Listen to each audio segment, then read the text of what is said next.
Hello, everyone, and welcome to another thrilling episode of the Days Grimm. My name is Brian Michael Day. My name is Thomas Grimm. God bless you. Thank you. I'm glad you're finally feeling it. I was worried there for a minute. I think it's hair of the dog. I think I'm just going to do it. You know what I mean? Yeah, hair of the dog 12 hours later. Yeah, I think it's the only thing that's going to cure me at this point. So Right. I'm going to power through it. Practice for 2 weeks. Mm-hmm. Yeah, buddy. Everyone, give me a warm welcome for our kind friend. Invisible drum roll. Yeah. Cue the hotkey. Shahzaib, what's up, brother? What's going on, guys? How are you, man? Doing great. How about you guys? I'm doing okay. I haven't seen you in a dog's age, dude. I don't even remember the last time I saw you. It's been one of those times. A lot of dog references very early in the show, by the way. I mean, the show just started. We've made 3 dog references in the first minute. Dude, you're doing okay, though? Dude, yeah, absolutely. As long as we can keep the dogs on it, on the down low. On the down low, yeah. I get it, dude. We just, you're more of a cat guy. We were talking about that pre-show, too. Absolutely. I think cats, and we were having a fun conversation about how I think that cats are sinister. You were explaining why you think dogs are sinister. I didn't get to back myself up. And just as a, in my defense, cats are like so loving and great creatures when they want to be. You know what I mean? It's always Or on, they'll bait you. It's always on their terms. It's like some weird maniacal, like they have some weird MO. I haven't figured it out. You know, that is actually a really good point. But part of that is why I love them so much, because I don't want to be home from a tired day of work and then like put more work into the fact that I have to be happy with a dog. Yeah. Cat, they're like, yeah, I'm just chilling And over like, here. You can come love me when you can. A cat, if not, yeah. A cat, you like give them water every day, but like you feed them every 3 days because they just don't. Like, I mean, depending on the cat, you know what I mean? Like, I just give my cats a whole big bowl. And they just make I got it like last. 5 bowls though, because I got like 4 cats. And they just make it last. Yeah. Nice, dude. Well, if they don't, like, they'll let you know. They'll like meow and Yeah. like be all up in your shit, and you're like, you're hungry. Are you? So you're like? Would you consider yourself a big cat person? Like, do you know a lot about cats? Oh, yeah. So I had a couple in my. I thought you were about to be like No. lions, bobcats, No. like big No. cats is I a had whole a- separate I had a- category. So the woman I date, I've been with my wife now for that. Kristen, for 10 years now. Before that, I dated a girl named Chelsea, and we were on a camping trip, Okay. and we found a cat. This is my first owned cat. So, like, we find this cat in the woods, like, starving, like, tiny little kitten cub. And I was like, all right. She wanted to take it. I was like, all right, let's bring it home. So we bring it home near the end of the trip. Bring this thing home. I forget what we called him. Lilith. Jeff with a G.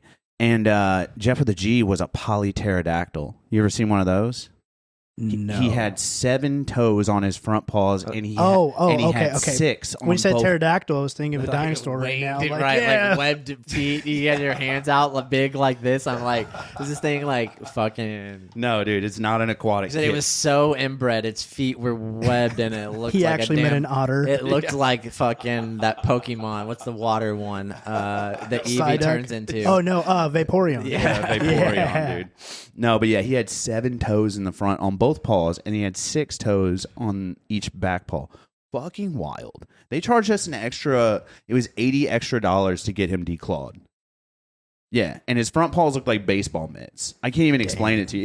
He was a cool ass cat, and he loved my dog at the time.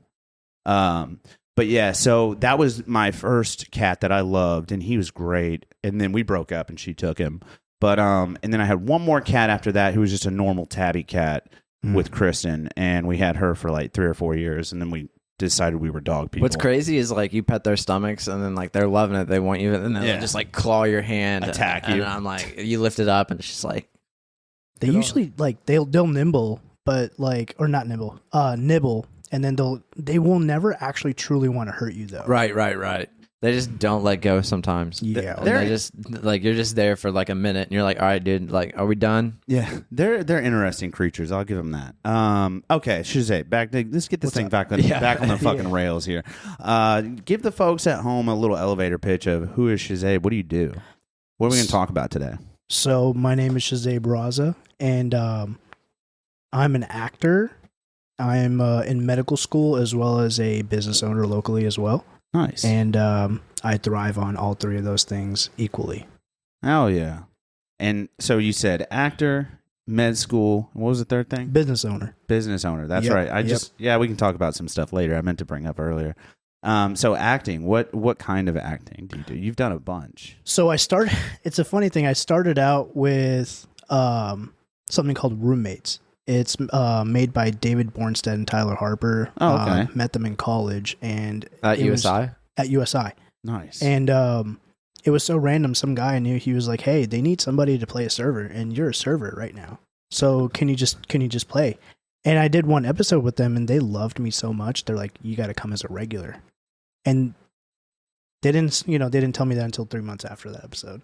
But Is this what your cat looked like, Brian? that's actually a good. This is its legs. That's actually pretty good.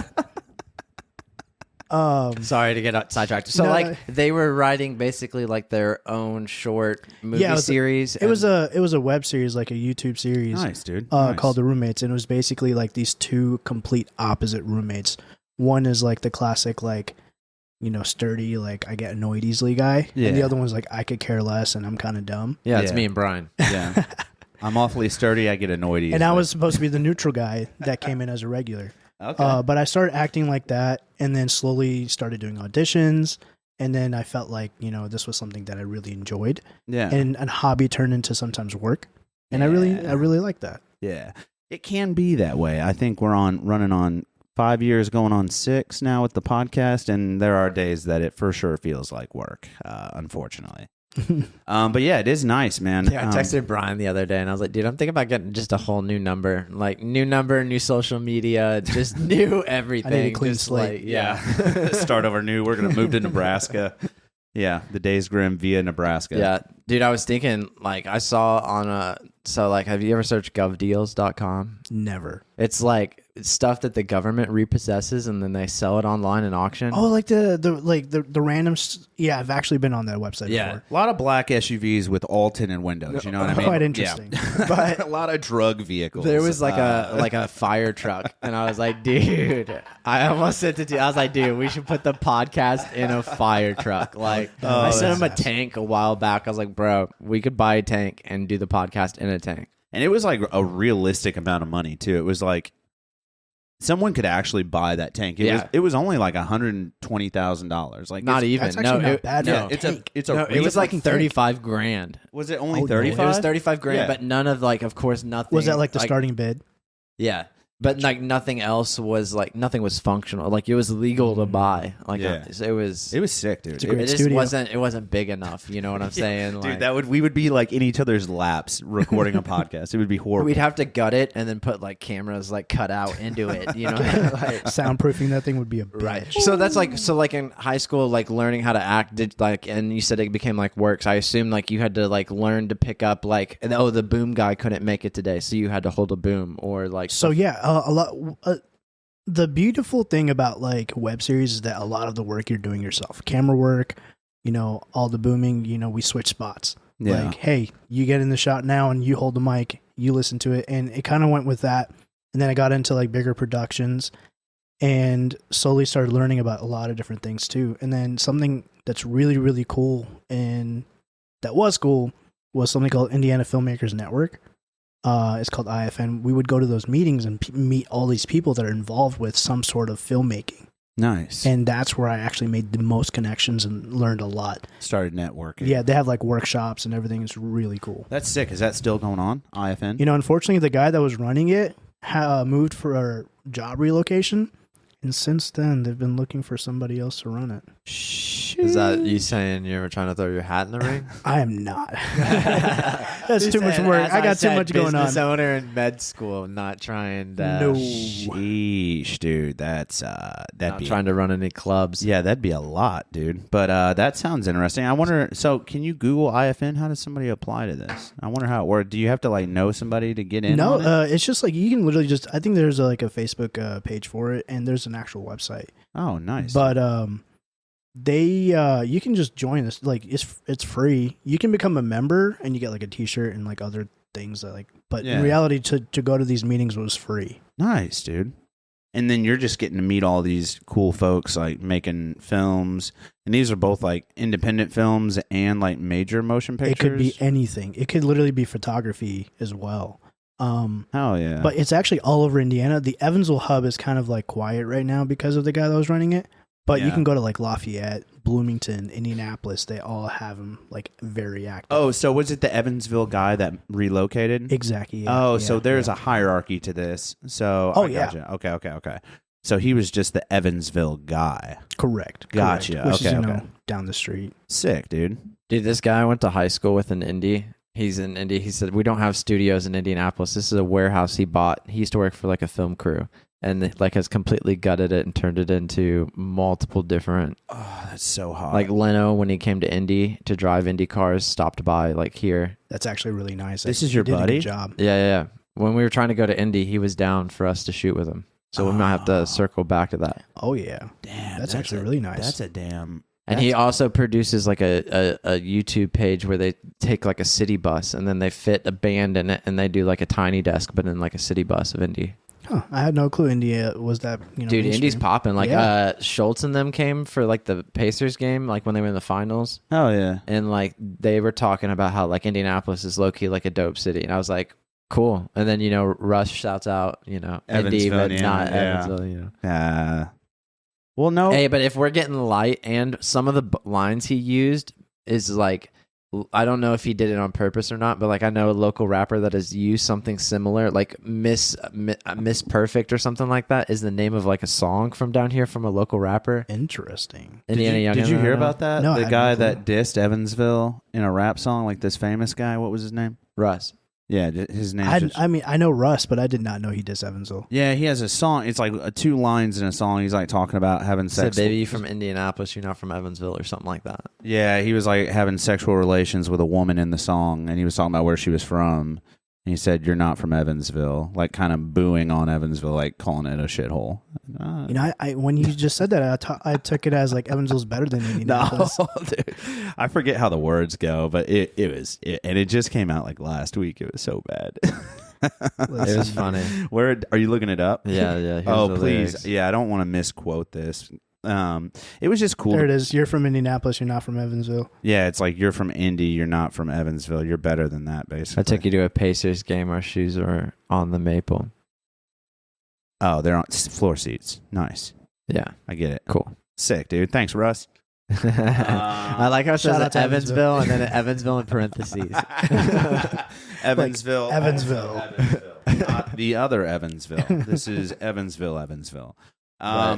yeah, So dude. basically, a YouTube channel. Brian used to have a YouTube channel, and Yeah, it was Corey, who horrible. used to do Good Friends Comedy. Excuse me, which I guess is, I assume, David was involved in it, and that's how you yeah, kind of David was got. in that. So that kind of got me into like more consistent acting. It was really random. I almost didn't become a part of it because I was lazy. I got tagged on a Facebook post, which was made by Brianna, which she's been on the show. before. She's great. Yeah. I love her. And No longer Gibson. no longer Gibson. Yeah, Congratulations, to the congratulations, beautiful couple. Bree. Yeah, they are. But I was tagged into a post that she made, actually, I think on the IFN page, which was, "Hey, I'm looking to start like a comedy sketch group or whatever." Who posted it? Was it Dave? It was Bree. Oh, that was Bree. That was Bree, and then a couple of my buddies tagged me in that, and I was like, "Dude, I don't know. who is this person?" Like, Yeah. I got med school to worry about. Come on.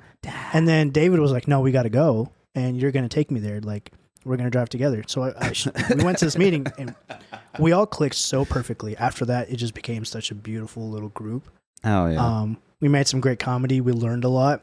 A lot of the production was like zero budget. We just tried to find Shoestrings. scraps from our like closets, stuff we didn't even know we could find. But it was definitely fun.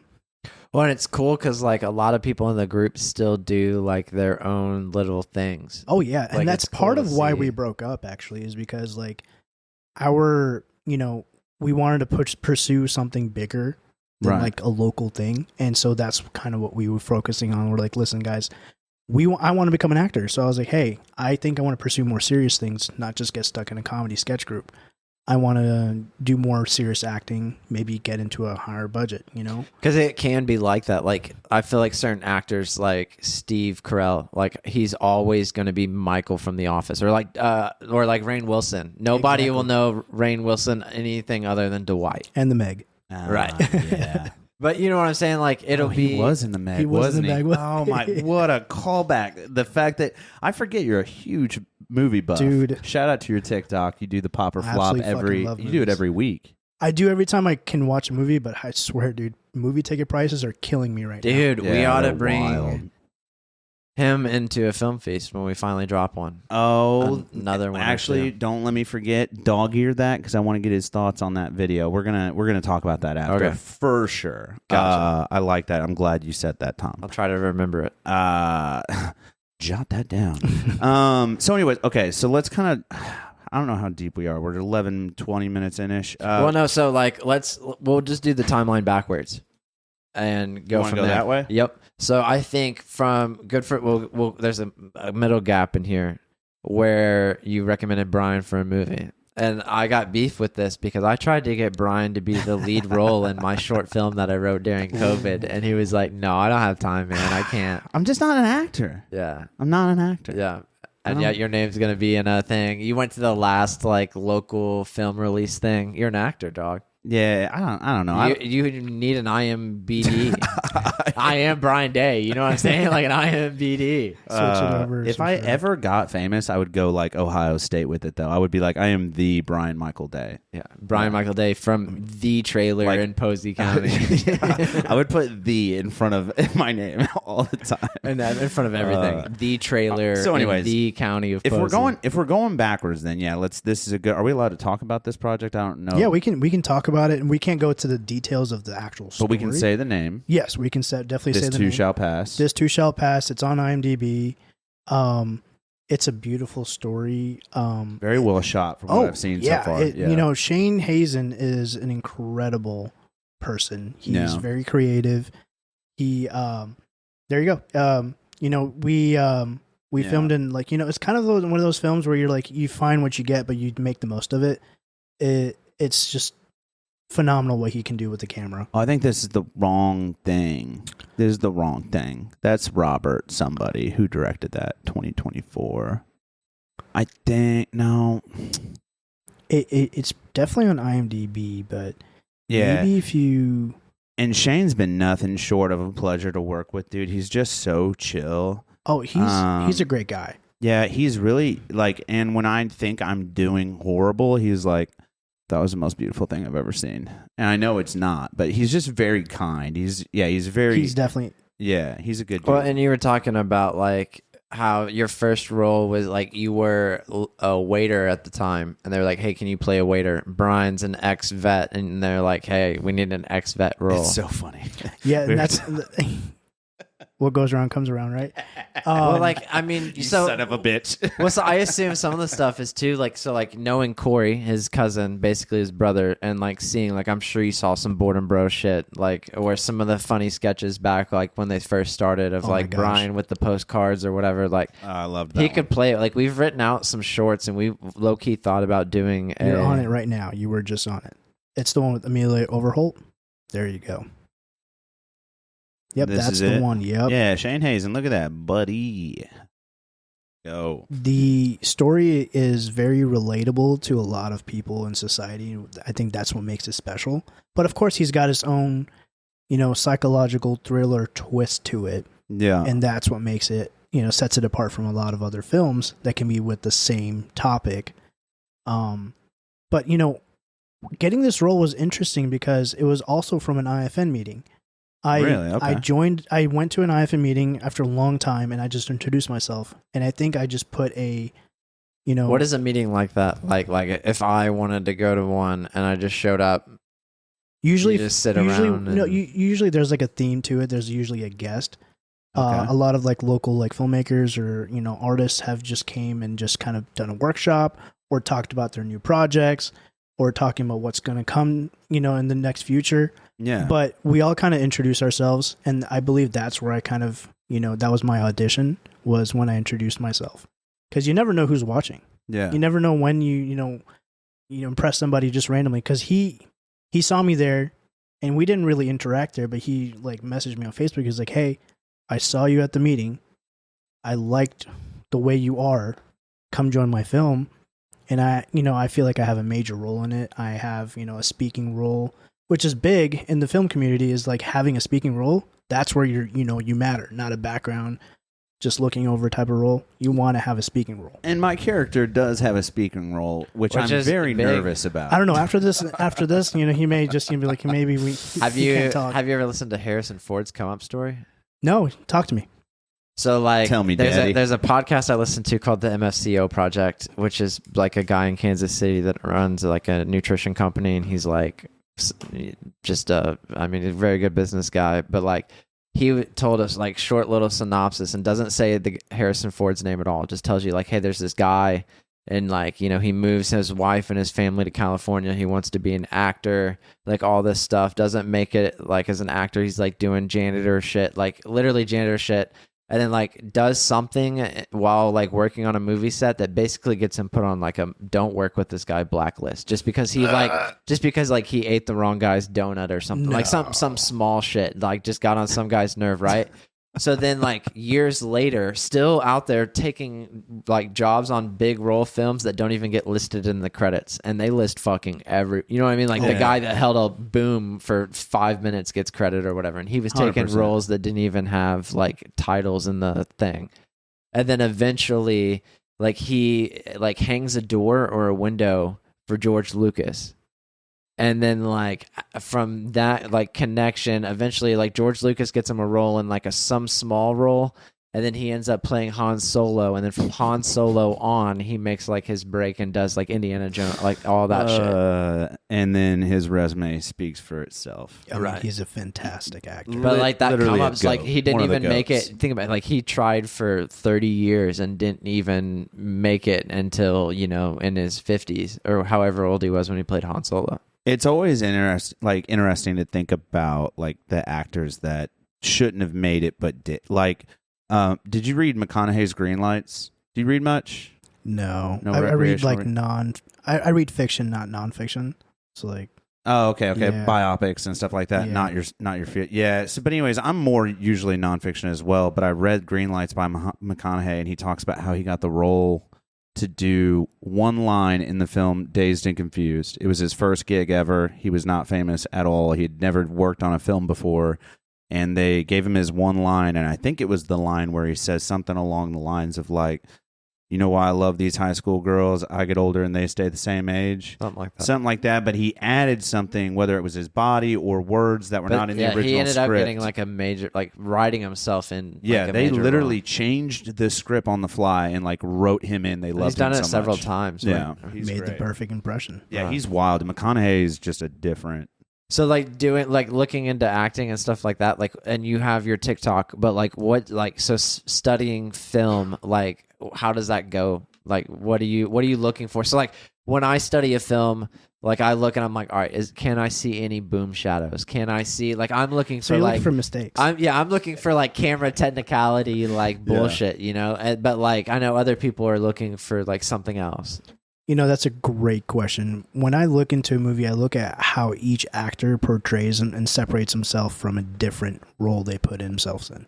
And in a way, I compare myself every time. You lost me there. Can you explain that a little bit? Yeah. What happened? So essentially, every actor I look at, I'm like, how can you separate yourself from the previous role you played? So that when I'm watching a movie, so you're not linked to that previous film.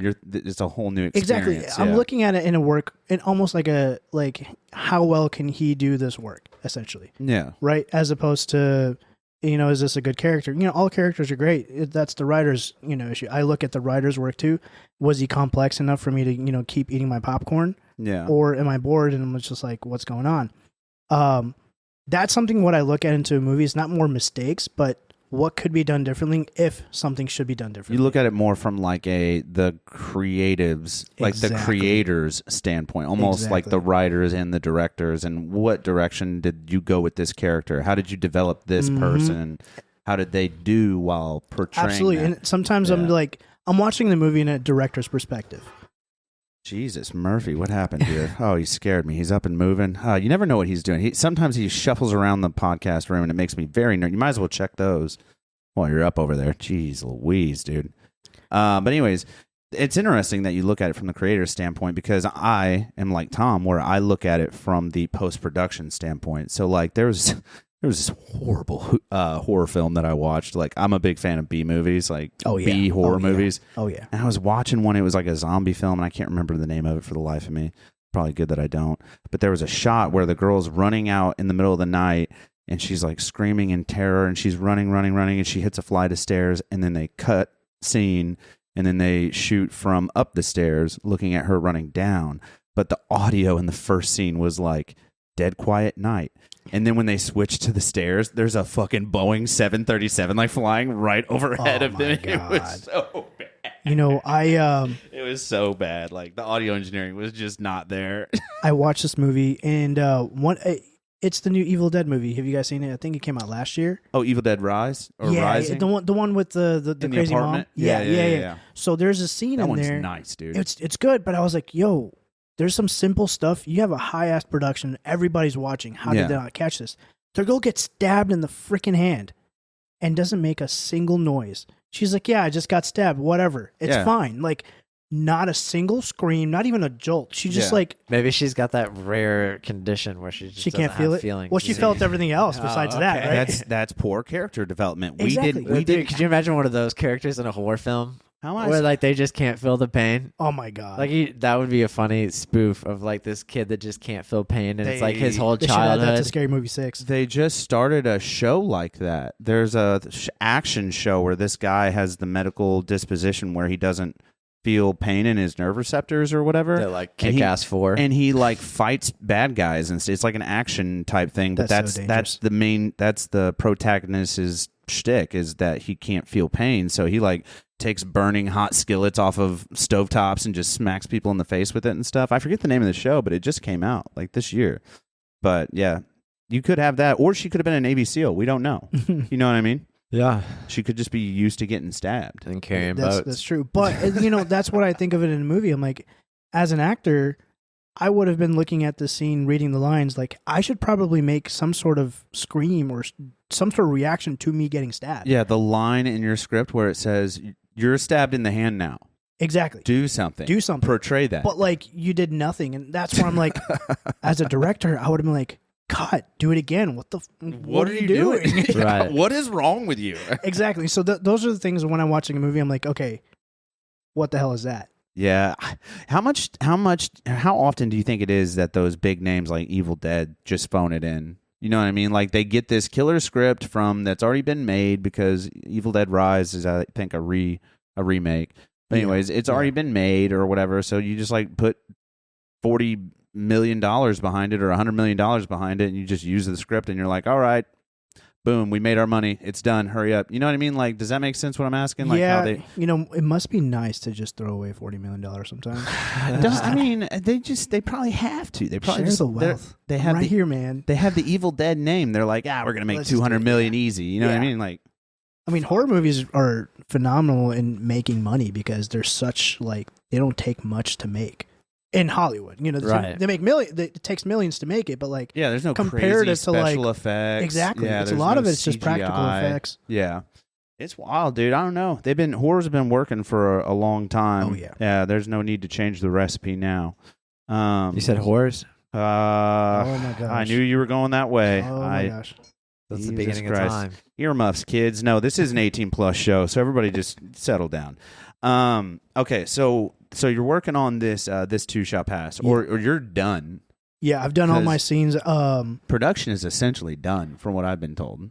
Yeah, unless he needs like some, you know, what we call as additional audio recordings, which is like if voiceover. Yeah, exactly. Something that maybe didn't catch quite right. Again, you know, with the way he filmed it, of course, was not with a lot of help. Yeah. And so that's the beauty of these films, is that you did so much all by yourself. Yeah. Let's see it come out. It's definitely like when it's done and you look at it, you got to feel some type of way. Yeah. It's got to be orgasm. How many film projects do you think that like you get involved in like a year? Ooh, you know, that's all dependent. And the issue is Evansville. All right, let me tell you that. There's not a lot going on in Evansville or the tri-state area. So it's tough to find big productions or any productions. Yeah, just a paying gig even. Yeah, you know what I mean? Like, usually it's no pay. Yeah. It's just, you know, trying to get your name on the IMDb website. Yeah. adding to the resume. So I can't say for sure because yearly it's different. Yearly it's like what's available to you, right? The Midwest is just starting to kind of get popular in the, filmmaking aspect because, the tax credits. Oh, yeah. But slowly it's shifting to the Midwest, but not as fast as I wanted to because I'm getting old, man. I need more gigs. Yeah. But, I've been in I've been in a couple films. Like when I got onto This Too Shall Pass, I got into Ryan McCurdy's Pears. I actually auditioned for that role. I loved that film. He did a good job. Yeah, yeah. So I was the asshole phone repair guy in there where he, where the investigator. Yeah, that's right. I do remember you yeah. in there. Oh my God, was that in your place of business or No, it was it's actually a local place called iFix iPhones. Oh, no kidding. Yeah, and they let you shoot in there and do that, cause that ruckus. The guy that owns the place was actually the boom guy. That's funny. So again, a lot of these That's films nice, they dude. come out real good, but it's all about who you've networked with, how much can you do with little amount of money that you need to spend. And a friend of ours is actually on the. I think you're in that one. Are we allowed to talk about? Yeah. Because he said the name in the mic. Oh yeah, the slab. Yeah, we talked about the slab. Yeah, we talked about it. Sorry, I'm having a stroke over here. I couldn't remember if we talked about the slab, and that was like the whole episode. But yeah, you're in that, right? Yes, you're on board 100%. Oh yeah, Have you read through all the deets and the? I have the full script. Pretty gnarly stuff. It's pretty fun. Yeah, it's pretty cool. It's pretty cool. wild. There's fucking dancing nuns and shit. It's gonna be wild. It's gonna be so good. Shout out to Mike Farley, dude. Oh yeah. Go watch that episode that Well, dropped. it's just crazy to think that like even with AI on the horizon, like all these filmmakers are still just like going ham locally. Who is the Atlanta cat? The African American gentleman that just like he was gonna build a whole new Akon? No, he was he's gonna talking build about Tyler Perry. Yeah, it was Perry. Oh. Tyler Perry was gonna like build onto his studio or like add to it down in Atlanta, and then he saw that was about the time that what was the name of the program that came out? GPT? It wasn't GPT, it was the video curator. Anyways, there was like a famous video AI curator that came out, and then Tyler was like, I'm not even going to do this if I can just make my cutscenes with this thing. I don't even need this extra 400,000 square feet. He was like, I'm just going to use that thing. I mean, but like that's kind of wild. Didn't he like delay or totally cancel building or something? Something along those lines, yeah. No, I don't respect that at all. Yeah, I hate it. We were talking to when it first came out, I got it because I try all that stuff. Well, it's fun for us, but like when you're using it towards like, your own film, like, Medea and all that stuff. Yeah. Like, you're using it for something that's, could be like when you build something, you create your own legacy on it. Right. Right. And so there's no legacy in AI. You just, searched it up and you got your work done for you. It's like, and it's just lazy work. It's like the self-checkout cashier. When they brought that son of a bitch to life, you started taking away jobs from people that want to be cashiers. Oh, I thought you were talking about the one person that has to sit there. No. But that's the point. You take away that job with this automatic ringer-upper machiney thing, exactly. And then you're doing that with AI. There's all these key grips and shit that are just not getting gigs because they're not needed as much. Or studio builders or whatever because you're fucking taking away from union work, essentially. Could you imagine the green screen and how the set builders felt about that when it first came out? That's a valid point, actually. And green screens are used in every film. I mean, it's the standard now. Like, yeah, if you don't have a green screen, you're kind of a loser, dude. No, I'm joking.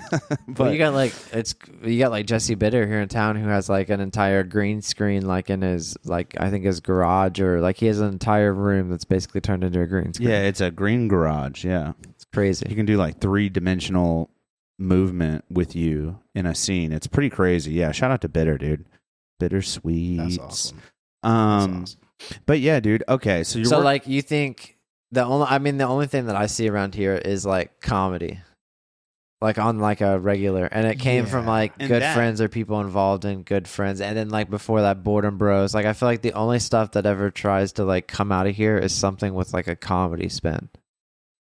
That is interesting. because There has been quite a bit of like Because lot of like Bree's comedy here. on TikTok Yeah. is huge. Which shout out to Bree, she's making it. She's doing a phenomenal. dude, her She's TikTok hilarious. is like hilarious. her TikTok. I don't know if her TikTok is hotter or LA is hotter, but right now, honestly, I'm thinking her TikTok's hotter than the fires in LA. It's pretty legit.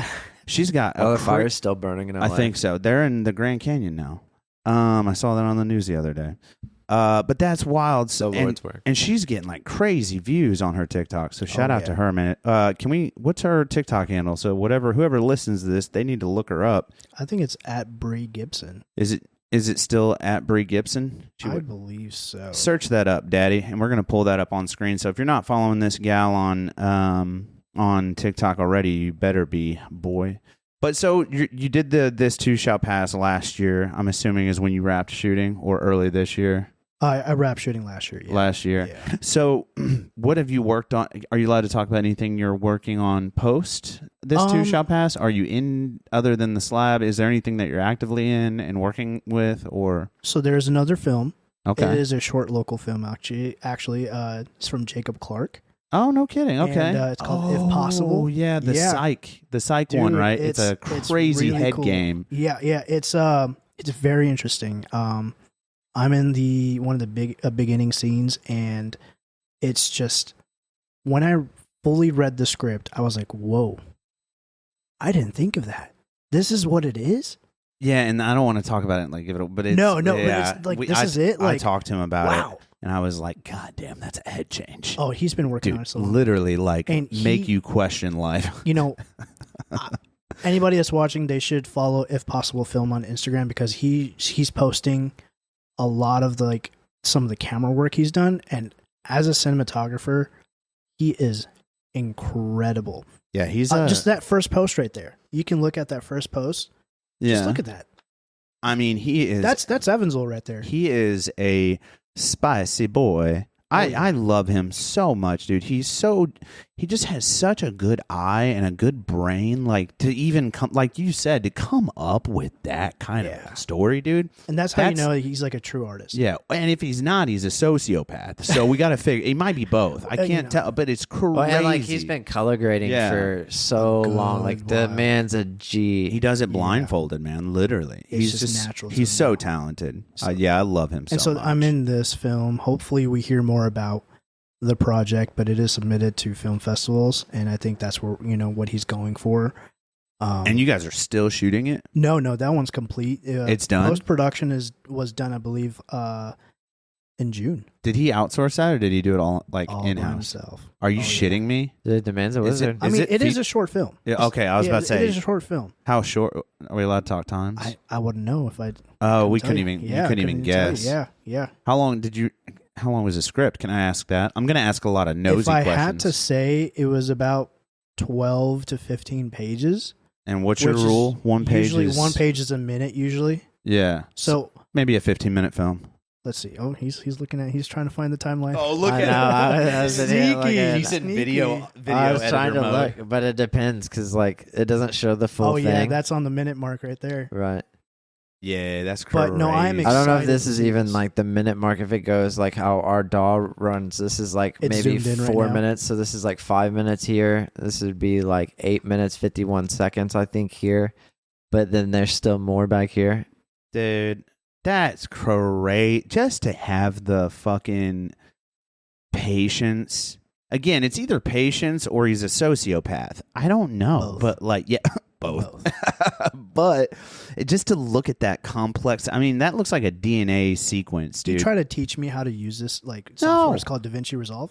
No. I was like, dude, you're going too fast. Like, what did you even say? What does that word mean? Yeah, I tried to. I taught Brian the basics. And I was like, if you learn the basics and the hotkeys for the basics, like we can get you going from there. But Yeah, for right and- now, just stick to this. Yeah, and I did Adobe, whatever the Adobe video editor is, and it's like once you learn the basics, you slowly Google how to do certain things, and you start to build your base knowledge or whatever. But there's no way, there's no way, dude. gibberish. Yeah, you're Well, in like- med school, bro, and you're Yeah. like, I can't, I don't know. fuck, I I don't know don't know what the Well, fuck. I'm like looking. what's funny to me, like coming at it from like I've never made a short film or anything like that, but coming at it from like doing podcasts from years and years and years on like wedding videos and everything. I feel like I would try to make as much of this on one line as I could. So you're completely different. Yeah. Because like it's always interesting. it down. And every person I see's timeline looks like this. And I'm like, am I just completely backwards in my... You might be what we refer to as slow, Tom. Maybe. You know I what mean, these guys probably are wizards. I mean, they are wizards. Everybody has their own thing, right? Yeah. I guess, man. That's Tomato, why potato. I stick to acting. The video editing part, I'm like, hey, Jake, I'm going to outsource it to you. Yeah. Good luck. So when did you buy, like, when did you get your first business? So that would be in 2022. I actually opened up a vape shop. Nice, dude. On the east side, right? If I remember right. No, it's actually Gymtown. Gymtown? Gymtown, dude. Gymtown, baby. Oh, Boy, yeah. that's what's up, dude. All the fun's right there. Not a boring moment in Gymtown. Always a funny story. You ever? What do you call it when a skateboarder rides behind a car? They grab onto the bumper and they is like it skidding or something? Something. I saw in Gymtown because I work over there, unfortunately. And I saw a person on a motorized scooter, and then another motorized scooter scooped up behind this gentleman, and then just like grabbed his chair. I did that with my bike the other day coming out of Scales Lake. Somebody Hitching. had I their think it's window called down, hitching. and I think I it's was called like, hey, hitching. man, can I hold on to your window and just go up these hills? You know what I'm saying? That's crazy. It was the first time I've ever seen a mobile wheelchair, motorized wheelchair locomotive. I don't know what you'd even call that, dude. It's crazy. But yeah, shout out to Gymtown. Have you ever seen those like TikToks where people are like, oh, I can't, like, I'm like $1 short, and you're like, can you like do something? Like, do you have any talent worth $1? What are you talking about? There's some TikToks where like these like gas station owners or like these like other store owners, somebody's like, they get stuff and they're like, oh, I'm just a little short, like I only have this much or whatever, and they're like, well, that's fine. Can you like sing a song or like can you do whatever? And people will sit there and do it. Performative. Yeah. I've never seen Pay these. me with a performance. Yeah, that's kind of cool. What? I should start doing that actually. You really should. Just like go get like a Monster and a water at a gas station and then just break into a song from like a theater piece you've done before or something. He's saying as me as a business owner requiring customers to do it now. Oh, Right. I'm so stupid. If somebody- I didn't catch on to this You're at okay. all. You're okay. God, Somebody's dang, like I'm got dumb. like a fountain soda or whatever, and they're like, "Oh, I'm 15 cents short," and you're like, "Well, can you do a little jig and like record it?" And then maybe you make that 15 cents back on TikTok. Dude. I mean, honestly, I need rights to your firstborn.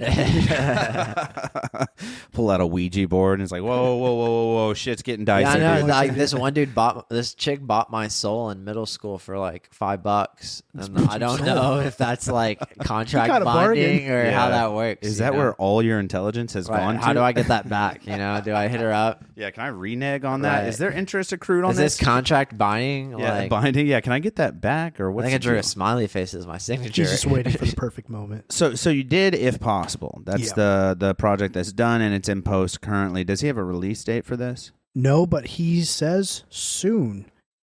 Very, very soon, potentially even August, September. I think he's waiting to. Ooh, I like that. I think he's like waiting that. for like to see if his film festivals get submitted.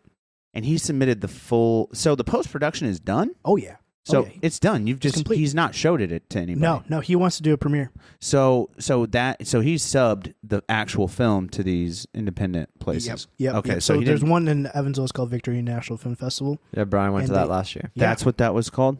Yep. Nice. I was there. Oh, well, you probably saw Pears there. Yeah, I did. I Yeah, saw yeah, Paris. yeah. Yeah. Honestly, it was actually really rewarding to see myself in like a big screen like that. It's tight, dude. Everybody cracking up to my character. Don't and I was like, downplay hell it. Yeah, it's nice, Hell yeah. dude. Yeah. That's the best part. That's Dope. That's why we act. Dope. Right, because I didn't even really like think about it. The other day we watched The Prestige, Phenomenal movie. and like that one guy drives. What me is crazy. that one? What is that one about? It's about magicians. Yeah, Yeah, so it's I believe it's the second or third Christopher Nolan movie with Hugh Jackman and whatchamacallit, Christian Bale, right? yep. The Prestige. Oh yeah. Ooh. But like Nice. basically, like that one guy doesn't get to see the reaction from the crowd, and he's like, "That's what we do it for. Like, it's for the reaction of the crowd." I feel like actors. I don't know how many actors like actually go see like a film they're in, just like a random like if Christopher Nolan just stops through town and just like sits in a theater to see what other people think. I have such an interesting question. This is so interesting. I'm glad I thought about this. What are your thoughts on, because you were talking about feedback, like a feedback loop, right? Yeah. So we're talking like feedback on your art, your creativity, right?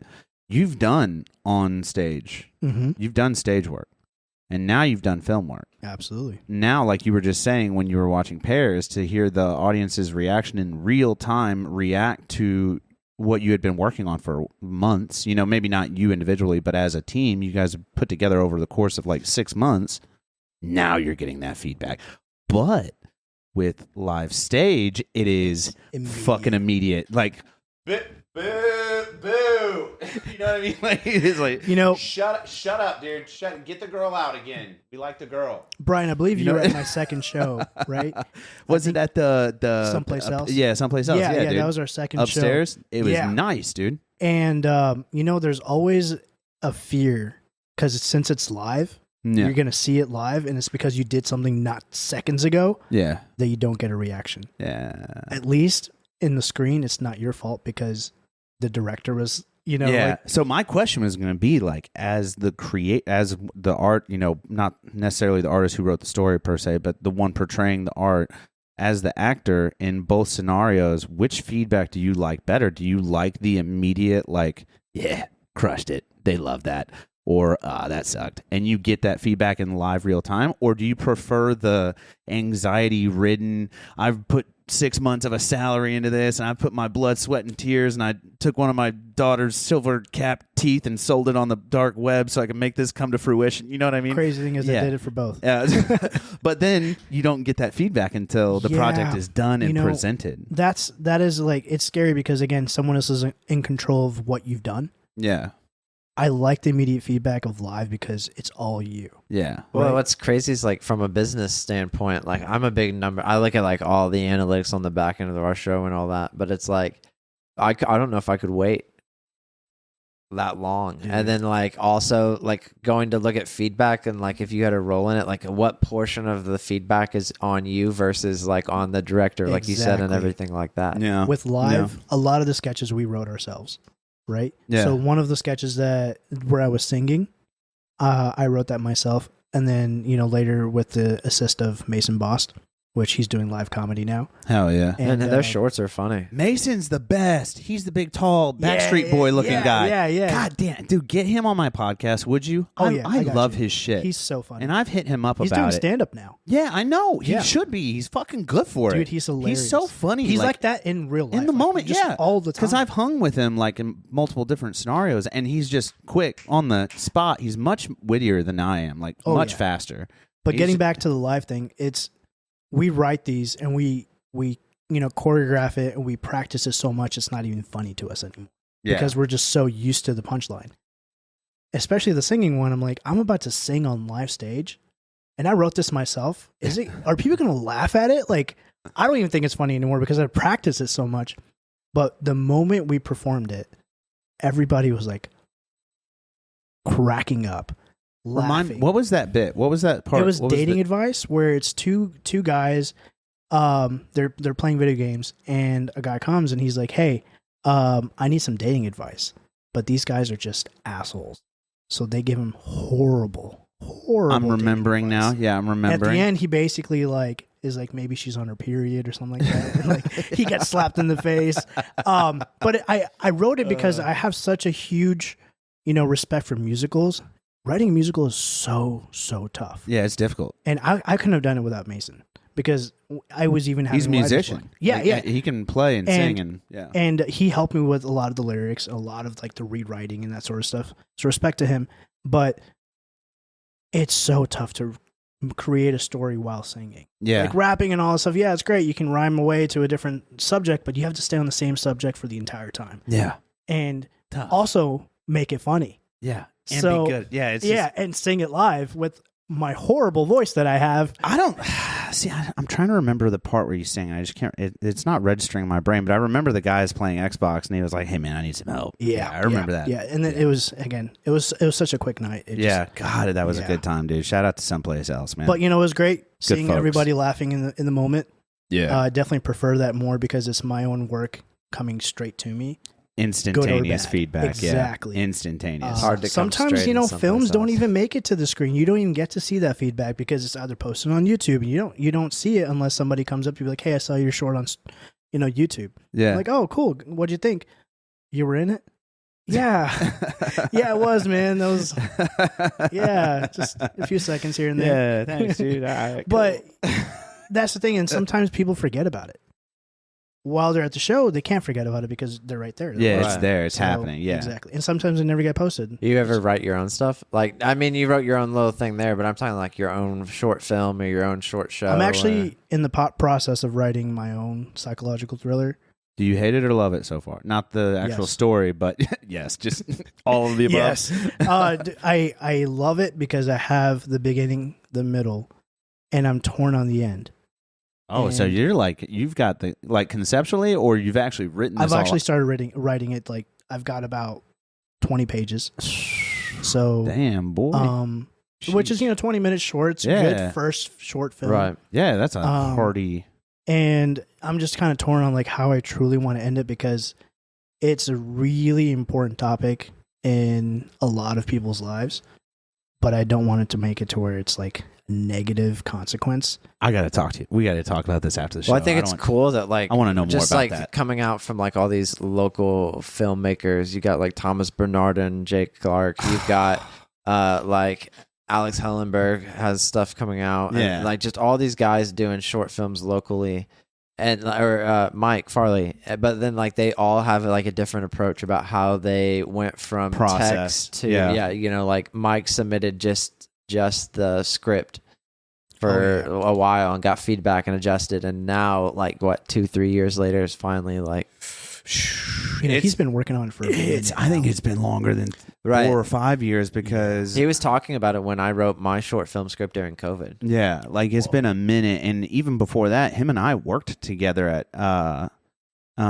he worked in chromatography and I was in micro. I'm just saying basically it takes But a long time, but- even with like he had no feet in the door, whereas you have like plenty of feet in doors. Yeah. Like Yeah. an octopus.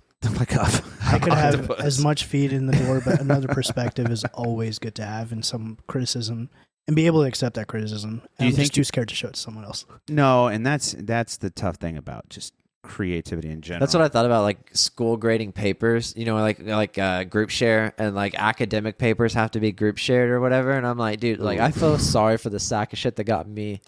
Like I didn't read your paper. You know what I'm saying? Like That was can you- so mean by the teachers. Like, why are you letting someone Right. see my work? You're pairing Yeah. up like the A+ student with the kid that gets an F, and It's the like you A+ student is like marking the fuck out of that kid that got an F, and Your the crush kid that has your got an paper. F is like, yo, it looks good. You know what I Your mean? crush is like, damn, this guy's actually dumb. Right.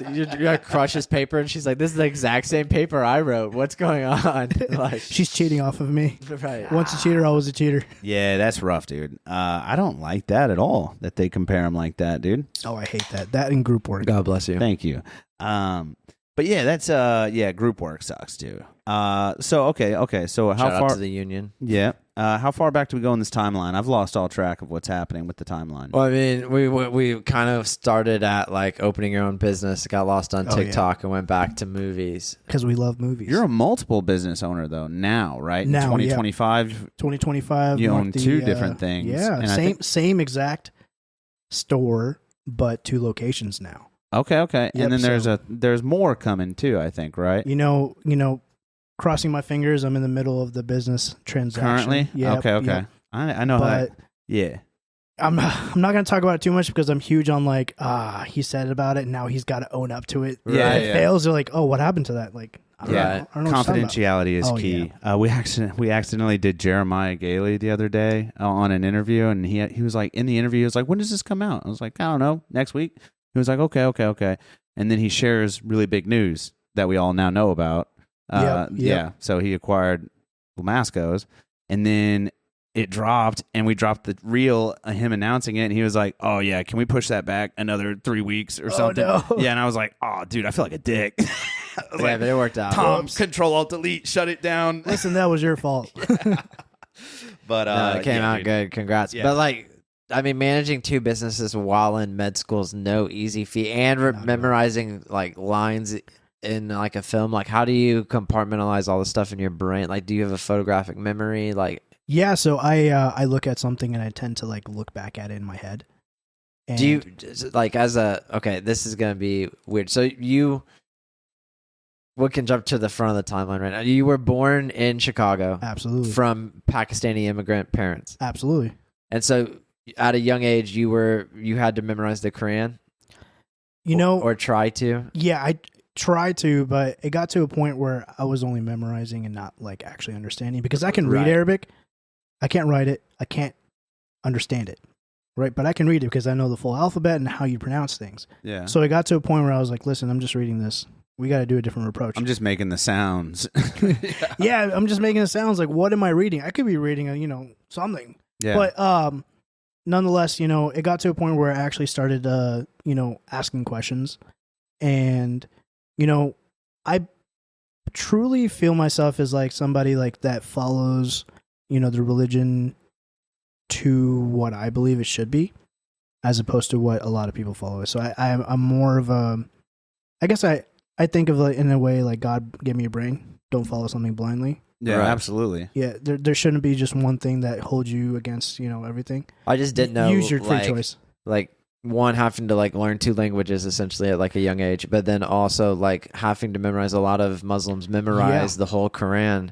So I didn't know like if you thought that process at a young age helped memorize the scripts and medical terms and all that. Like how long have you been out of medical stuff, and you still can rattle off some of the terms? But like, I know a little of the med terms still. Yeah, I could get by. Yeah. He's like Tylenol, ibuprofen. I'm kidding. Acetaminophen. No, but anyways, do you think that's a fair question? Do you think that helped you later on in life? I wouldn't say it was that specifically, because I didn't truly memorize it personally. I'm not going to lie. Right. Like, yeah, I memorized it. No, I was a shitty kid.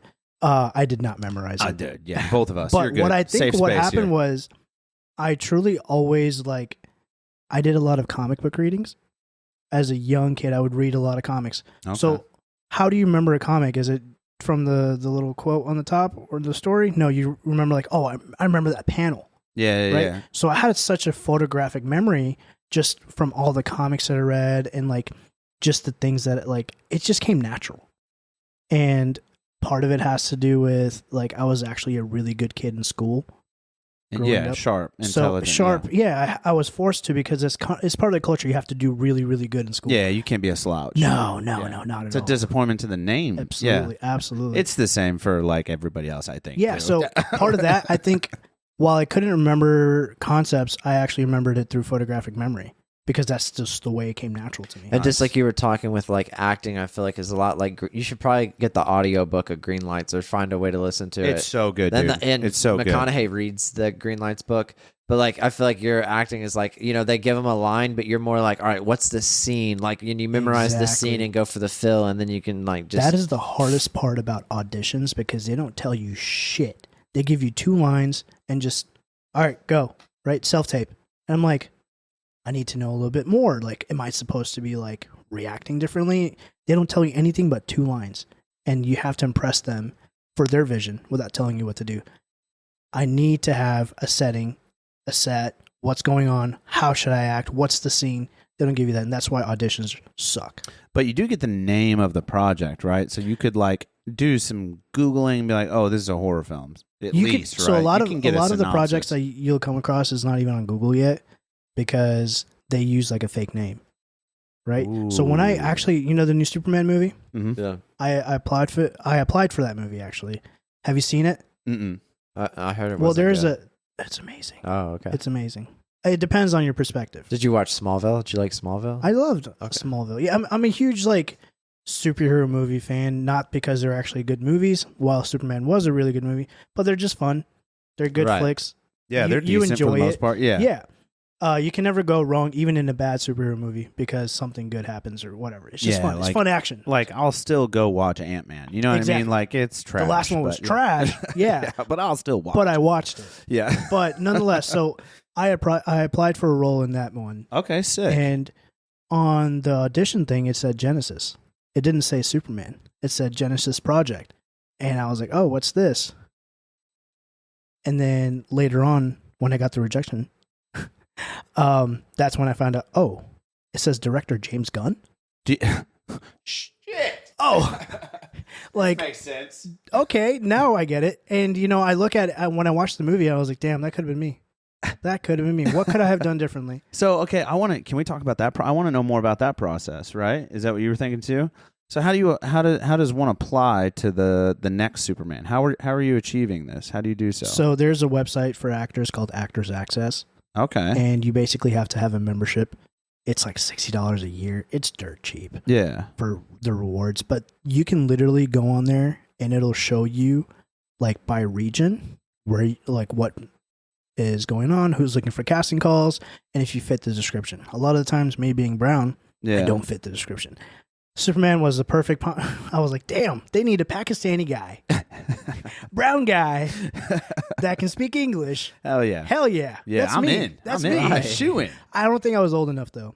I think it said really? they wanted somebody like late 30s, 40s, and They can do that in hair and makeup. I mean, yeah, like, but like if you find the perfect guy that fits in, you save money on makeup. Yeah, because those makeup artists, they spend that's a lot of money. Yeah, think about that makeup artist that's been on Kill Tony, killing it. That's a hefty. But yeah, bill. that's the website. Actually, you just have to have a membership, and you go to Breakdown Services, and that's where it shows you like all the projects, and like right there it says feature film Black Glove, Roll Brooks. It's a SAG. It's a union project, which means usually it's pretty high budget. Oh, no shit. This is so cool. Don't close this tab when we're done with this. Yeah, I know. You probably got a few and it more shows you commercials. ex-military actor roles in No. here somewhere. I'm more curious about this because you can see things that are being made beforehand. You know, before it's ever sometimes. Like, yeah. Mafia, a lot of films require like to have an agent, a talent agency to, get you the role.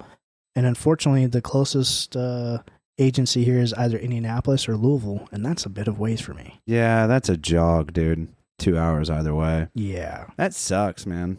I wish there was something like that here in Evansville to keep people from having. Well, to like drive. what's crazy is that just like the capital's not here in Evansville to do something like that. Like to buy that warehouse like my buddy has and to like gut it out and then to like even to remotely see a return on profits is going to be light years in the future. Like my ultimate goal is to become an actor, of course, right? But also as a business owner, I want to open up like my own soundstage or like a studio, right? Yeah. Where people can rent it out and make big feature films. Use it as a green screen, has all the equipment you can rent. But in Evansville, I could never do that because for a short film, somebody's going to rent out this big ass facility. It's going to cost them more than their life savings. No. Right. Yeah. That's what like we talked about. Like when we get an actual studio, like I would prefer a warehouse. Oh yeah. And then have like a whole just like bullshit area out there, and then like the studio for like the studio. But then from there, like you could do literally skits and sets and like all that other space, but you could also like bullshit out there. That's my beef with Evansville, man. There's so many creatives here, right? I think there's like at least 20 different podcasts like that are active and functioning. What blows my mind is that even for a podcast, which is a relatively low overhead, low investment, you know what I mean? Like it's a slow burn or whatever you call it, Tom. It's a long game, but like it doesn't take much to start.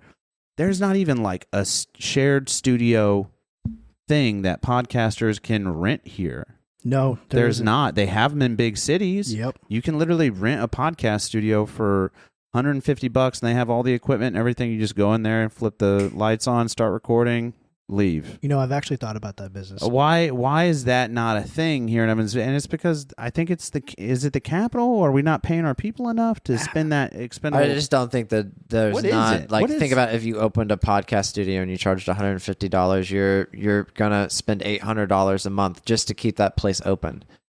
And you'd have to find X amount of podcasts that are willing to run, and on what basis are they running? It's probably not going to be profitable until podcasting here is bigger. And I think though, like in a few years, like not even a few years, like the mainstream in the next like year and a half is going to be so washed out with AI generated content and just garbage. Like people are going to want to do podcasts, and if you're like a local business or have a local whatever and you don't have a podcast, you're like missing out on an opportunity. Yeah, I can see that. I also think that it's not just a capital part. I think that Evansville itself wants to be a big city so bad. We're trying. But also, yeah, they don't want to go away from their small town roots. Yeah. And that's been the issue with, I see Evansville as a business, like as a business owner, I see it, I'm like, we don't have like a fucking cheesecake factory. You know, like we can't get these big name restaurants because you know what? Evansville's not worth it to even corporate places like Cheesecake Factory. Or even if you look at like the corporate side of like performance, like all the big bands and big name comedians that do come through, it's on fucking Wednesday night because they're just on their way to St. Louis. Exactly. You know what I mean? Like, that's what pisses me off, man. It's just like... Well, I think, too, like, I mean, I live in Boonville, and I like it because it's a small town, but yeah, I can drive here and do the podcast and city things. True, and exactly. still live on the outskirts in the middle of nowhere. You know, it's funny what you say that. I have someone I know that was complaining one time that, like, they didn't want to travel all the way to Evansville. And I said, all the way to Evansville? You live in Newburgh. It's live Evansville. in Evansville. It's Evansville. Yeah. Like, you live on the east side of Evansville, literally. brother. And so, like, a lot of the people have that same concept where, like, hey, I'm going to a bigger city because Evansville. I think of Evansville as such a small city, but that's because I have the perspective of living in Chicago. Yeah, Chicago's wild. Dude, it's the best city. How long, when did you move? I moved, so I was 14, right? But I travel to Chicago probably once every 3 months. Yeah. Maybe even, you know, more often because my family's there still, right? I still have my brother there. Yeah. I've got cousins there. Still a lot of roots there. So we travel there a lot, basically our second home. Oh, yeah. But Chicago, I'm just like, some of these people will never last in a big city like this. Yeah. No. One thing I did want to touch on, we touched on culture a little bit. So, like, being an Eastern family in the West, like, do you guys still do like the Eastern family, like all in one house? That's one thing that I hate about the West. Like, if my Like joint mom, families? if my mom, my sister, and I could all live on the same land, like it would be game over. Like, I wouldn't have to have a job. Like, I could grow the grains for their animals. My family specifically wants to do that. A lot of like Eastern families that have moved here, they've gone to the more like westernized aspect of it. You know, Yeah, You're contemporary. 18, get out of the house. Well, not 18. That's different. It's more like I have a job in a different city. I'm required to do it. This is Yeah. just what we have to do. Or listen, I want a little bit more privacy, but that 18 get out of the house concept is like different in our culture. Like your parents are with you for life. They will pay for everything that you need to. And that's the way it should be, right? Like, Yeah. like my dad paid for my car till I was like at least 26 years old. Why not? Sheesh, dude. My insurance. Why not? He was like, you're in med school. How the hell are you going to do that? Yeah, there's So no way. That's part of our culture and that I absolutely respect is that they want to make sure that you're on your toes, you're on your 2 feet. Yeah, squared away. Exactly. Before they're like, all right, I think it's time for us to give up. But that whole 18 and done thing, it hurts me to see it because I'm like, man, that kid could use a lot more help. Yeah, no, hey, go fend for yourself, brother. Yeah, See we you later. turned your bedroom into a podcast studio. Yeah. Right. Hey, I know they. Peace out, I know no they coming taught back. You how to file a checkbook, but good luck figuring that out with a regular bank Yeah, account. so that's something about culture that I really respect in Yeah. our culture. It's like ingrained in American DNA. I don't know why it's like that, but it's like for the most part, for decades, it's been like, oh yeah, they're 18. Go get married and have a Why kid. did we choose 18, not 21? I don't know. right? Yeah, Like, I don't know. you can't even legally drink until 21. Yeah, Well, no, I think it's kinda it trash. was like the baby boomer generation, and I think that's where it started because they had so many kids that you can't have like 8 kids in like a 2-bedroom house. You know what I mean? Like eventually those people are like in high school and they're marrying at like 16, 18 and they're like want their own thing, stuff's cheaper and getting out. And then I think those grandparents, they didn't have as many kids. But then they were like, all right, same thing. Same I had concept. 3 kids. You're at college. Like, you're They took the wherever, culture with get them. out. You know what I mean? Yeah, that's Peace interesting. out, Holmes. But I wonder if we'll see society, like, I think you're going to see, like, a fracture off into, like, 3 different paths. You know, that's interesting, but it has to do with the amount of diversity that's in, you know, United States and what we think is American culture at that point. Yeah, Right. You know? So what is culture? Do I become part of that culture? Does my culture become part of that culture? No, I think that's a beautiful thing. And then, like you were saying, there's a lot of like contemporary, like more liberal people that follow Islam. You know what I mean? Oh yeah. Well, absolutely. it is like a melting pot. Like, America is a melting pot. Like, you're going to take on, like, cool little values. Like, I honestly didn't know. So, like, I hit you up to when I was like, inquiring about, like, the local mosque and stuff like that. Yeah. And I went, and then, like, I found out that, like, they don't eat pork, and which I Nope. knew like the Jews didn't eat pork. Mm-hmm. And so then like I was like, well, what's this? And then I started looking it up, like the benefits of not eating pork and like the health risk of eating pork. And since then I haven't ate pork, like other than like I do a chicken bacon ranch pizza like once every That's 2-3 literally months. pork, dude. Yeah, but that's the only time. You know what I mean? It's No, like but that one time definitely every weaned few off of months. it. You know what I'm Yeah. saying? So like it was just cool to like cultures rubbing off on like cultures I never would have been exposed. Like I never would have questioned pork up until, well, I mean like I knew the Jews didn't eat it, but then I was like, like Whatevs. yeah, you know what I Yeah. mean? Like It's a tradition from the past. yeah, they don't but- turn the lights Yeah. off on Fridays or something if they left them on. Yeah, the So, Sabbath. like, yeah, Or not, it's not the Sabbath, but they call it the Shomer Shamas. I have no clue. Shomer Shamas, But I think. Yeah, I don't know. That's interesting. But I think that you see all kinds of severities of like blending, like Mhm. cultures that come here and become Americans and they just stay that way. Like they just stay in their old habit, not old habits, but they keep their culture 100% true to themselves. And they don't conform at all. And then you have some that conform 90%. But you know what I mean? It's just, I think it's a beautiful thing. It's like however you want to be. It's like Exactly. you can be that here. And I think I'm an example for that is that I'm a first generation for my family that's born in the U.S., right? Yeah. So my mom and my dad, they're still sticking to their old classical ways from Pakistan. Yeah, which is Because that's a what beautiful they were, thing. Yeah, but that's what they've known, right? Yeah. But I see multiple different avenues because I'm like growing up in this melting pot of culture here. Yeah. I'm like, oh, but there's also this, and it makes sense to me. Oh, I feel more close to this. So like, I have my own culture. Yeah. And my parents have their own culture, but I have part of my own culture is some of their culture as well. Do you think it thins over time? No. Do you think that like so let's say like you're the first generation Pakistani here from your family, like that was born here, so they're like 100% Pakistani culture all the Mhm. way, but maybe you're like 95. You know what I mean? You kind of I definitely say I'm like 65. 65. 65. But then like let's say you have a daughter and a son, and then maybe one of them stays 65%, but It the other depends. one drops down to like 30%. You know what I mean? Like do you Mhm. think it thins over generations? it depends really because, my older brother, he was about 65 as well, right? But then he got married and then he had a kid and now he's like 95, 100, Yeah. which I'm like, interesting. Your thought process and all that changed the moment you had a kid, actually. It's not even the married part. It was a kid. Yeah, that's crazy. Your So- whole perspective changes, and then you hit a certain point where like you're the age, like there's a certain point where like my mom and I are like 18 years apart, and I had my son when I was like 21. So like I hit a certain age where my son's at this age, and I know that my mom was like 2-3 years younger than me, and like some of the stuff that like, and I was like, whoa, like Yeah. some of the stuff you look back Different on, like maybe perspective, yeah. maybe like Mhm. family trauma or whatever, but then you're like, wait, like I'm no better off, or I am better, like I have done better than this, and like it's cool to like get that perspective, but then like you Absolutely. do start to question like, whoa, what is everything around me? What's the purpose? Like, Exactly. like is this whatever? And it's and a whole. and then it's mindset. left up to you to determine it, to Exactly. decipher everything. So, once just- I have that kid, I guess we'll find out, right? yeah, Like, you'll just hey, do the best you do can, I brother. want to stay like acting? are you- Right? Culturally, it's looked down upon. to act? Yeah, yeah. So Oh, yeah, I think Is- Mia Khalifa is not. well, that's different acting. yeah, different acting still. entirely. Actually, pillow entirely, acting. yes. But was it more for... Okay, that's a bad reference. Oh yeah. All So right, here, move on. Let me explain to you. There's actually a guy. You know who Kumail Nanjiani is?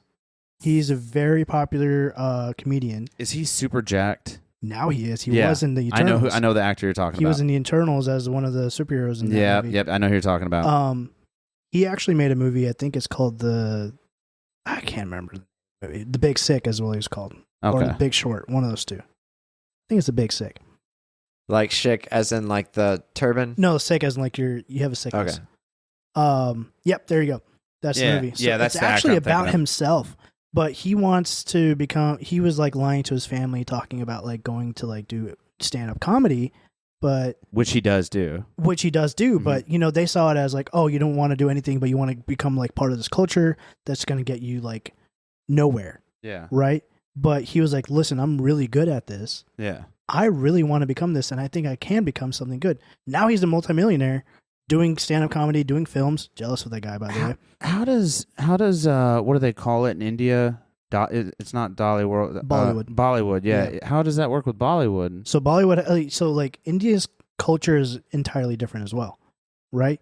So India's culture is more of a Hindu culture, right? Yeah. So Hinduism, there's a lot of different, like you're allowed to drink, you're allowed to do a lot of different things, so that. And also there's millions of them. So like the guy across the street from my work that I go to that has a dollar store, they're from, wow, I'm blanking on the name, but they're from like India.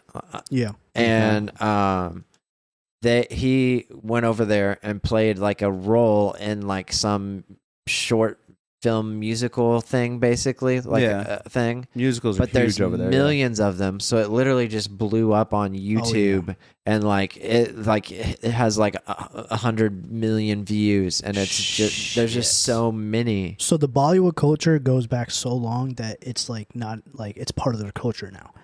So they're cool Pakistan, with it. Yeah. I think it's called Lollywood, right? They have one? Yeah, they have one. Lollywood. That sounds seductive. I believe it's Lollywood. I want to. Yeah. But anyways, you were saying. Nonetheless, it's just getting big now. So like the generation of right now. Yeah, there we go. Lollywood. For the Pakistani movie industry, primarily based in Lahore, which I don't know where Lahore is. It's like in between. That's where actually Punjab is. Okay. So nice, it's dude. just now really getting big. Like right here, it was first used in 1989. That is new compared to Hollywood, Bollywood. Yeah, Hollywood's been doing it since the damn 20s. It's just now getting part of the culture. Well, when did they do the moon landing? I think that's when Hollywood got their big break. Hey, there you go, dude. Kubrick shot the movie. I do like that. Landings. I do like the Pakistani's flag is still like the Ottoman flag. Oh yeah, it's is. nice, it is. dude. Yeah. But Stick to your roots. they're finally getting to a point where like filmmaking is like actually part of the culture now. So they're because like, would it be considered like in certain sects of Islam like haram, right? Yeah. So like now of course the movies and stuff that they make, they want to make sure that they're not like doing something that's not permissible, right? They're not drinking. If they are drinking, they're just showing it. They're obviously not drinking. Right. But of course, like the biggest thing was like male and female interaction. Yeah, that's huge. Yeah. So that was like, oh, like you can't do that. Yeah. Like you can't go around touching another girl or something like that. Yeah. Slowly it's changing to where like, for acting purposes to show and portray, we have to do this. Like there's no way you can play a husband and wife without, putting an arm around the shoulder, like, how am I supposed to portray a Western Russian family? I thought the same thing about like, The Great Wall. Like that movie with Matt Damon, where like it's a bunch of. Did not think I was going to be talking about that today. But like it's a bunch of. It's just like a bunch. Basically, I feel like it was like a China-made movie and everything like that. But China was like, "There's no way it's going to be a hit in America unless we put 2 white guys in it." Yeah, exactly. So like, but like you could tell it wasn't done in like a Hollywood style movie. It was done with like a different cultures. Yeah. If I had the full support of my family as an actor, right? I think right now I'd be much bigger than I am. So they're not for it. They don't love it. They like it as a hobby for me. Yeah. But not as a job. Okay. For me, that's one of my biggest passions, and part of why I pursued med school is because I love medicine. It's freaking awesome. Yeah. But if I ever in the between like of med school, I get the big role that I wanted, I'll drop med school any day. Who's that? Kim Jong? That did. He was a physician. He's a physician, and he started with stand-up comedy, and then he got the role in The Hangover, and he just blew up. Why not? Yeah, full frontal male nudity, bold strategy. Hangover 1. I think I wouldn't do nudity. You think that was a prosthetic, or you think that was real, dude? That had to be a prosty. Dude, that had to be a prosty. I think it was. I hope that's a natural. prosty. I go to bed at night thinking it was a prosty for his sake. I'm like, that poor bastard. If I meet him someday, which I will, you got to ask him for me. Yeah, Report back. Let me know. Hey, was that a prosthetic? But he's a prime example of like I could settle down and make $500,000 a year or more depending on what you're doing, being a doctor. You would, or. I could. I definitely would be more happier with art as opposed to being doctor. Sure, you're saving lives and that sort of stuff, but what if it was like you get it, but it's like Trailer Park Boys, and then you have to go out the rest of your life living like Randy? Oh God. It's still art and still a story that I'm getting to tell on screen. I think that's my favorite. That's part. I have a good follow-up question. So is there ever a role or an identity that you would not want to portray? I'll take any role as long as it fits with my values. If I don't have to do something that I'm not for. Yeah, something that's Like, derogatory to you. Yeah, or, derogatory to yeah. me, or it's like derogatory to, let's say, right now, like a lot of Muslims are getting hate on in a certain nation Yeah. here. Right. But a lot of it, like sometimes you're acting, you're like, this could be taken the wrong way. I probably shouldn't portray it and add on to it. Yeah. Right. So I wouldn't do something like that. Okay. know? But you're like, And I wouldn't do any like nudity. But you're for sure. I don't think I'm good enough for it. Dude, Kim Jong was like, I got this, dude. Yeah. He's so confident. Dude, What's that, I like barely want 28 to take my shirt off at Holiday World. You got that 28 years later. They can just use a prosthetic. God, did you see 28 years later? Not yet, but I do want to. Tons of zombie dick in that film. Tons That's what of I've it. heard. Yeah, That's tons what of I've heard. it. Yeah, It's very explicit. There's like 7 different subreddits. See, but like dedicated if to I it. was directing that, like I would need like a zombie running and their dick falling off. You know what I mean? Like something along like that would be funny. See, I'm You not know what opposed saying? to. I'm not opposed to creating something like that. Right. Yeah. Yeah. So, but as an actor, it's different because you're the one that's got the dick falling off. So genre and everything. There's nothing that you won't take a crack at. Like No. rom-com. Hell yeah. Hallmark any day. Yeah. Put me in a Hallmark right Call now. me. Call Yes. me. You could be in a Hallmark. rom com. Hell yeah. I'd watch it on Hallmark. Dude, I'll tell you what, man. Southern white gal meets brown city boy. Hell yeah, dude. There's God, that's how Dane Cook got into the damn industry. He did rom-coms, dude. Nice. Yeah, it's a good move. So like, I guess we honestly probably need to put a bow on it so we can talk about some other stuff before we gotta go. Shit, Right. yeah, we're well over. Oh, fun. Yeah, we're well over, dude. Sorry to keep you so long. No, I love this. Okay, so on this journey of let's focus primarily on acting because that's where we're going here. Is there ever a moment in that journey where you were just like, "Fuck it, I'm done"? You know what I mean? Like something that happened to you that any other day of the week or of the year rather you would have quit, but for some reason you didn't. Did you have a moment like that? And if so, more importantly, what I care about is the motivation that kept the foot on the gas. After I started out, I actually auditioned for the role of Aladdin Oh with yeah. Will Smith. That's Right. sick, dude. And That is sick. back then, I actually had a good singing voice because I did some show choir in high school. Okay. Now I don't because I haven't trained any vocals. But I did not get the role. I got the second audition, but I didn't get the role. Which getting a second audition is phenomenal. It's so cool, That's right? good feedback. But they were just like, yeah, you're too short for it. And I've always heard that in my life. I didn't make the basketball team because I was too short. I didn't make a lot of different things because I was too short. I was like, damn. You couldn't even order those shoes that give you like an extra 2-inch lift. You know what I'm saying? Like I'm not Tom Cruise. Yeah, can you But- film the whole movie at Yeah. a different angle so I look taller than I am? But that's like working around the actor, and is Right. it worth it for somebody? Right? They think about that. They can just get a taller person Yeah. that can do the same work as me. So I was like, damn, is it really cut out for me? And then I started doing Good Friends comedy.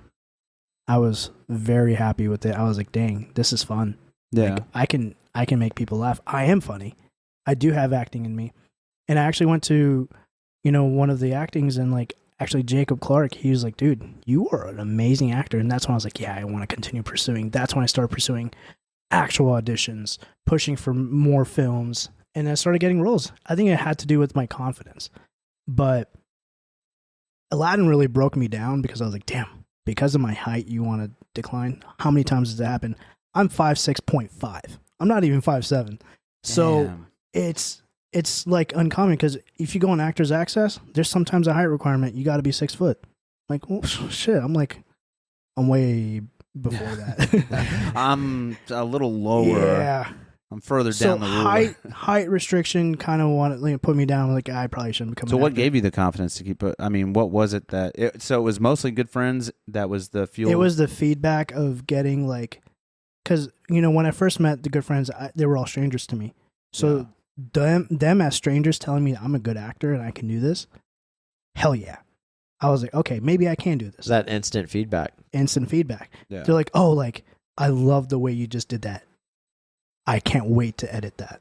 Yeah, dude, that's such a good driving force. And then now, like, I'm in another thing called the Swish Fam, which Mason Bost okay, is the creator of. they wanted to do like a little bit with me, and I think it's my first post right there. They loved my acting in that so much, they turned it into a short film, and actually got accepted in a film festival. Really? And I was like, oh, because of me, Oh yeah. this is it. So that's when I was like, yeah, I'm gonna push for more acting. It's fairly recent where I felt like I'm gonna get back into acting, which was last year. Nice, dude. I'm And who pumped on filmed this? This is all three of those guys. So, like, all three of them took turns rotating on the that, camera. and then like the JRL local crew. Yeah. So like Luke McGarry, there's another Mason in there. I can't remember his name. Mason something. Jake was a part of it. A lot of help from Joran, who owns JRL local. But Yeah, you killed it in this short. Like that's how I And that's found. not That's even- how I found this little swoosh group, and I was because like Brian and I have like a whole album just full of shorts that we've written down, and then like Good Friends stopped, and then like this group started, and I was like, "Yo, we may have missed our mark." Yeah. And Damn. what I loved was like when they first filmed, because they've been doing Swishpan for a good minute. Yeah. They're like, hey, we want Shahzaib on there. And I was like, okay, let's do this. When I first filmed with them, they're like, oh, that's what it's like to be with an actor? Yeah. Oh shit. This And I was dude's like- squared away. Yeah. And I was just like, you just call me an actor? Like, thank you. Like, Pull a tear out. so that's something that it's really rewarding. Good for you, brother. and I'm so kinda pushed pumped me on to it. do more. I love this bit, dude. Dude, well, I'll tell you what. We kept you longer than we wanted to, man. I hate to keep you. I know you got dinner coming up. And we got stuff we got to handle. So I just greatly appreciate your time, Shahzaib. Seriously, thank you so much, Oh, no, brother. thank you guys for having It's me. always such a pleasure. I love seeing you and getting to hang for a little bit. Tom, you got any other questions? And then last minute shout outs or times, dates, anything you got going on for the last couple minutes if you have anything happening. Shout out to, if possible, support the project while you can, as well as The Slab from Mike Farley. You probably saw him on a previous episode. He's starting his Indiegogo. Support local projects as much as you can because that's what makes it work. Hell yeah. And as always, support your local artists. Hell yeah. Awesome. And that includes the Days Grimm podcast, so you better subscribe, dude. Absolutely. All right, so another thrilling episode of the Days Grimm. My name is Brian Michael Day. My name is Thomas Graham. And this has been Shahzaib. Thank you so much, brother. Thank you, guys.